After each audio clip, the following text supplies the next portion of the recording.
Good morning students. इस chapter के अंदर हमने दो मेन टॉपिक जिसके अंदर हमने डिस्पर्शन देखा था और एटमॉस्फेरिक रिफ्रैक्शन देखा था वो हो चुके हैं। अब आता है लास्ट इसका टॉपिक जिसके अंदर हम स्कैटरिंग देखेंगे। इससे रिलेटेड भी क्वेश्चन आपके पेपर में आ रहे हैं। तो स्कैटरिंग ऑफ लाइट है क्या? सबसे पहले scattering of the light is the phenomena of change in the direction of a light on striking on a obstacle. अगर लाइट जब स्पेशली वाइट लाइट जब किसी पार्टिकल के ऊपर पड़ती है तो उसकी डायरेक्शन बदल जाती है। अब वो पार्टिकल एक्चुअल में आपको दिखाई भी नहीं देता, इतना छोटा होता है। लाइट किस पार्टिकल पर पड़ के बिखराव करेगी वो स्कैटरिंग कब कहलाएगी? जब वो पार्टिकल एटम, आप जानते ही हैं एटम बहुत बहुत बहुत छोटे पार्टिकल है, मॉलिक्यूल बहुत छोटा है, डस्ट पार्टिकल। इस टाइम मेरी हाथ के ऊपर भी मिलियंस ऑफ डस्ट पार्टिकल हैं पर दिखाई नहीं दे रहे। झाड़ते हैं जब हम हाथ, मिट्टी झड़कती है ना, दैट मीन्स वो डस्ट पार्टिकल। अब इतने छोटे छोटे पार्टिकल हैं जैसे वाटर ड्रॉपलेट्स हैं। तो इतनी छोटी छोटी चीज़ों के ऊपर जब लाइट गिरती है, स्पेशली सन की लाइट यानी वाइट लाइट, तो वो बिखराव हो जाता है लाइट का, जिसको बोलते हैं स्कैटरिंग। तो स्कैटरिंग क्या होती है? The scattering involves bouncing of the electromagnetic radiation by the atom और molecule of the medium through which they travel. इस तरह से भी आप इसको शो कर सकते हो कि ये रेडिएशन शो करती है, रेडिएशन देती है एटम और मॉलिक्यूल से टकराने के बाद। अब इससे रिलेटेड क्वेश्चन जो आने वाले हैं वो इस तरह से होंगे कि स्काई का रंग ब्लू क्यों होता है, सुबह सुबह और शाम को सन रेड कलर का क्यों होता है, कलर किसी समंदर का हरा रंग पानी होता है, किसी का ब्लू कलर का पानी होता है। वो सारे एक्चुअल में स्कैटरिंग वाले से ही रिलेटेड हो रहेंगे। ठीक है, इसको इस तरह से भी हम कह सकते हैं कि intensity of the scattered light, जो स्कैटर हुई है लाइट यानी टकराने के बाद जो लाइट बिखरी है, द इंटेंसिटी इस लाइट की क्या होएगी? ये इन्वर्सली होएगी as the fourth power of the wavelength of the incident light. Wavelength of the incident light यानी जो लाइट आई है, जो वाइट लाइट आई है, उस वाइट लाइट के अंदर 7 कलर होते हैं। तो विबग्योर के अंदर 7 कलर होते हैं। तो उसके अकॉर्डिंग वो कह रहा है कि इनकी वेवलेंथ की इन्वर्स ही है फोर्थ पावर के, इन्वर्स है। तो intensity of a light is inversely proportional to the fourth power of a wavelength. इसको सिर्फ यहीं तक करना है अगर इनकेस वो रिलेशन पूछता है wavelength of intensity of A light की। अदरवाइज क्वेश्चनों में हम सीधा स्कैटरिंग से रिलेटेड ही बात करेंगे। स्कैटरिंग समझने से पहले आपको एक छोटी सी टिंडल इफेक्ट को भी समझना चाहिए। डिफाइन टिंडल इफेक्ट एग्जाम्पल के साथ। वो कह रहा है the phenomena of scattering of a light by suspended particle. वो कह रहा है फिनोमिना स्कैटरिंग का, लाइट की स्कैटर जब होती है, बिखराव होता है सस्पेंडेड पार्टिकल्स के अंदर, जो पार्टिकल्स को टकराई लाइट और फैलाएगी। ठीक है, present in the medium through which the light of the beam passes and the result path of the light become illuminated. आपने 9th में भी किया था कि बैटरी से मान लीजिए लाइट जा रही है, ये लाइट के कण इधर दूध वाले गिलास के अंदर कांच का गिलास रखा हुआ है या इंक वाला गिलास रखा हुआ है, उसमें से जब लाइट पास होएगी तो वो इल्यूमिनेशन हो जाएगी, पास चमक जाएगा। क्योंकि छोटे छोटे जो कोलाइडल पार्टिकल्स हैं वो कोलाइडल पार्टिकल्स के ऊपर टकराने के बाद वो बिखराव करती है, स्कैटरिंग करती है। ठीक है, जैसे एग्जाम्पल दिया हुआ है when a fine beam of sunlight enter the smoke field room. आप देखते हो रूम के अंदर अगर मान लीजिए धूप की एक किरण आ रही है, सिर्फ छेद हुआ पड़ा है या पत्तों के बीच में से धूप की किरण आ रही है, तो उसके अंदर डस्ट पार्टिकल इधर से उधर उड़ते हुए नजर आते हैं। दैट मीन्स वहाँ स्कैटरिंग ऑफ व्यू आप टिंडल इफेक्ट के थ्रू देख रहे हो। ठीक है, इसी तरह जंगल के अंदर भी ऐसा दिखाई देता है कि पत्तों के बीच में से छन छन कर जो धूप आ रही होती है उसमें डस्ट के पार्टिकल इधर उधर टकराते हुए घूमते हुए नज़र आते हैं। वैसे इस रूम में डस्ट पार्टिकल नहीं नज़र आ रहे, पर धूप की एक किरण अगर इधर से आ रही होगी तो उसके अंदर पार्टिकल आपने कई बार देखा होगा घूमते हुए नज़र आते हैं। तो ये टिंडल इफेक्ट ही होता है। अब ये स्कैटरिंग वाले क्वेश्चन कैसे होते हैं? वगैरह how does the colour of scattered light depend upon the size of the scattering particles. किस पार्टिकल से टकराई है लाइट, उसके अंदर इस चीज़ की डिपेंडेंसी क्या होती है। Where the size of the scattered particles is much less than the wavelength of a light. अगर वो कह रहा है साइज जो है स्कैटर्ड पार्टिकल का बहुत छोटा है लाइट की वेवलेंथ, जैसे विबग्योर के अंदर आपको अलग अलग कलर की अलग अलग वेवलेंथ बताई थी ना, जैसे ये भी बताया था कि 400 से 800 लगभग नैनोमीटर की वेवलेंथ होती है वॉयलेट से रेड के बीच में।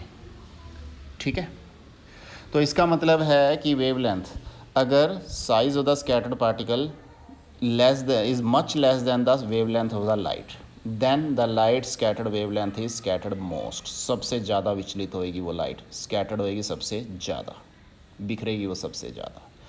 फॉर लार्जर पार्टिकल, अगर पार्टिकल थोड़ा सा हैवी हो गया है, the light of all wavelength is scattered almost uniformly and the scattered light appear white. इसलिए वो चीज़ कलरफुल नहीं दिखाई देगी, वो सिर्फ वाइटिश ही दिखाई देगी, क्योंकि अगर लार्जर पार्टिकल्स के ऊपर रे ऑफ लाइट पड़ती है तो स्कैटर्ड जब होएगी तो वो light of all wavelength is scattered almost uniform. सारी वेवलेंथों की ही लाइट, विब ग्योर के अंदर violet, indigo, blue, green, yellow, orange, red, सबकी एक समान ही रिलीज़ होएगी. जबकि कोई कलर अगर दिखेगा, कलर कौन सा दिखेगा, वो कह रहा है साइज जो स्कैटर्ड पार्टिकल्स का होगा much less than the wavelength of a light. ठीक है, स्कैटर्ड पार्टिकल जिस पार्टिकल्स के ऊपर टकराया, जैसे आपकी कलर ग्रीन कलर का कोई चीज़ दिखती है, या पानी का रंग हरा दिख रहा है, या आसमान का रंग ब्लू दिख रहा है, तो पार्टिकल्स के ऊपर जब रे ऑफ लाइट टकराएगी तो किस वेवलेंथ को वो प्रोड्यूस कर रही है, जिस वेवलेंथ के बराबर वो डिस्पर्स होएगी वही रंग दिखाई देगा. जैसे आसमान का रंग नीला इसीलिए दिखाई देता है क्योंकि डस्ट पार्टिकल. यहाँ से क्वेश्चन देखो, why does the clear sky appear blue? वगैरह the size of the air molecules is quite small. अब आसमान में बहुत सारे डस्ट पार्टिकल हैं, ठीक है, as compare to the wavelength of the visible light. अब विजिबल लाइट की ये वेवलेंथ होती है, उसके कंपेरेटिवली ये साइज़ बहुत छोटा होता है. Hence the light of the shorter wavelength is scattered most. अब जब लाइट उस डस्ट पार्टिकल के ऊपर पड़ती है, सूरज से आने वाली लाइट जब इन डस्ट पार्टिकल्स के ऊपर पड़ती है तो इसका मतलब क्या होता है, शॉर्टर वेवलेंथ वाली लाइट स्कैटर्ड होती है, और शॉर्टर वाली यानी ब्लू कलर के नज़दीक वाली वेवलेंथ स्कैटर्ड करता है ये. तो wavelength is scattered most, the scattered blue light of shorter wavelength enter in our eye. हमारी आंखों में ये ब्लू वेवलेंथ वाली ही चीज़ एंटर कर रही है, जिससे कि हमें भी रंग ब्लू ही दिखाई दे रहा है. ठीक है, तो हायर वेवलेंथ होएगी, ये लैम्डा सिंबल दिया हुआ वेवलेंथ का, हायर वेवलेंथ है तो बहुत कम स्कैटरिंग होएगी. ठीक है, और अगर शॉर्टर वेवलेंथ है तो सबसे ज़्यादा स्कैटरिंग होएगी. इसमें चीज़ वाइट नज़र आनी शुरू हो जाती है क्योंकि लीस्ट स्कैटर्ड हुई है और हायर वेवलेंथ है, इसके अंदर पर्टिकुलर कलर दिखाई देगा शॉर्टर वेवलेंथ की वजह से. इसी तरह से वो कह रहा है सन जो लाल रंग का दिखाई देता है सुबह और रात के शाम के टाइम, वो क्यों होता है? तो सन अपीयर येलोइश, वाइट, रेडिश, हल्का सा पीला, सफ़ेद, रेडिश कलर का नज़र आता है सुबह और शाम को, राइजेज और सनसेट के टाइम. क्या होता है, if the sun near the horizon, शाम के टाइम सन यहाँ है, दोपहर के टाइम सन बिल्कुल इसके ऊपर होता है, तो दिन के टाइम जब सन यहाँ है तो क्या होगा, the sun near the horizon and the light rays from the sun has to pass longer distance. यहाँ से जब रे ऑफ लाइट आ रही है तो वो लंबा रास्ता तय करके आ रही है हमारे तक, longer distance in the atom, in the atmosphere. Light of the shorter wavelength is scattered the most during this. तो शॉर्टर वेवलेंथ की लाइन स्कैटर्ड होती है the most during this passage and only the least scattered red light of the layer wavelength reaches to our eye. हमारी आंख तक सिर्फ red colour की wavelength वाली ही लाइट पहुंचती है, हायर वेवलेंथ वाली लाइट पहुंचती है क्योंकि ये डिस्टेंस लाइट का ज़्यादा लंबा हो जाता है शाम के टाइम और सुबह के टाइम, क्योंकि ये होरिजन के पास होती है, जिससे कि स्कैटर्ड लाइट जो दिखाई देती है वो रेड कलर की ही हमारे आँख तक की वेवलेंथ में पहुंचती है. दिन के टाइम क्या होता है, at the noon sun appear white क्यों होता है, तो नून के टाइम, दोपहर के time sun light travel comparatively shorter distance, सीधा सिर के ऊपर होता है तो छोटी दूरी तय करता है. As a result the light of the blue and violet colour is scattered and the sun appear white. तो इससे इसके अंदर क्या होता है, बिल्कुल कम और छोटे, कम डिस्टेंस है तो बिल्कुल शॉर्ट वेवलेंथ वाली सिस्टम ट्रैवल करती है. ठीक है, तो इस वजह से वो क्या करता है, बिल्कुल शॉर्ट डिस्टेंस ट्रैवल कर रहा है, तो इसका मतलब वो सारी की सारी वेव्स वाला रिफ्लेक्शन दिखाता है, जिसकी वजह से वो अपीयरेंस लगभग हमें वाइट जैसी अपीयरेंस दिखाई देती है शॉर्टर वेवलेंथ वाली, जबकि सुबह सुबह और शाम को लॉन्गर वेवलेंथ वाली दिखाई देती है, जिससे लीस्ट स्कैटरिंग वाला सिस्टम दिखाई देता है और रेड कलर की होती है. क्लियर है बच्चों? इसी तरह क्वेश्चन आता है डेंजर सिग्नल रेड कलर के क्यों होते हैं. आपने देखा होगा ट्रैफिक वाले में लाल रंग के सिग्नल, रेड लाइट मतलब रुक जाओ. ठीक है, क्योंकि इसकी मैक्सिमम वेवलेंथ होती है विजिबल लाइट के अंदर, लीस्ट स्कैटर्ड होता है, सबसे कम स्कैटर्ड होता है रेड कलर, ये सबसे ज़्यादा स्कैटर्ड होता है. जैसे पिछले क्वेश्चन में आपने बना, दिन के टाइम सबसे कम स्कैटरिंग होती है, जिसकी वजह से वो ये वाले कलर के लगभग बराबर या वाइटिश दिखाई देना शुरू हो जाता है। जबकि रेडिश वाले के अंदर क्या होगा, लीस्ट स्कैटरिंग है, वेवलेंथ इसकी सबसे ज़्यादा है, तो ये स्कैटरिंग कम होता है धुंध के अंदर, धुएं के अंदर, इसलिए दूर से दिखाई देता है, इसलिए रेड कलर के सिग्नल होते हैं।